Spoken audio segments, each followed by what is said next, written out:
আগামী শনিবার নয়াপল্টনের মহাসমাবেশের ঘোষণা বিএনপির।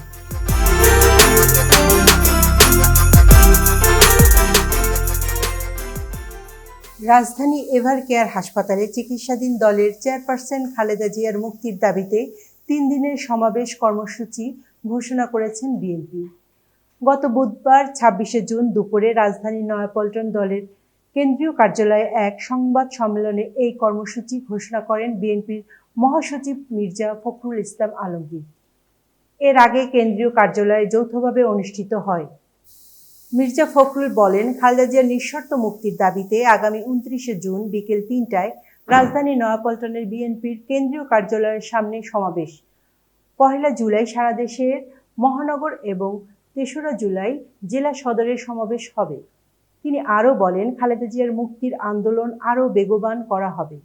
এই আন্দোলনকে আমরা চূড়ান্ত পর্যায়ে নিয়ে যেতে চাই।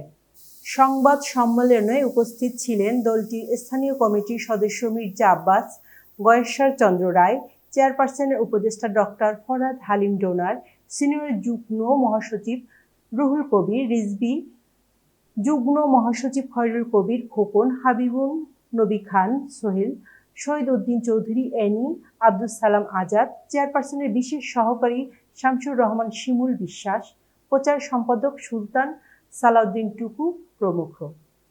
এতক্ষণ বার্তা বৈঠকের সঙ্গে থাকার জন্য ধন্যবাদ। নতুন নতুন তথ্য ও সংবাদ পেতে বার্তা বৈঠকের ইউটিউব চ্যানেল ও ফেসবুক পেজের সঙ্গেই থাকুন।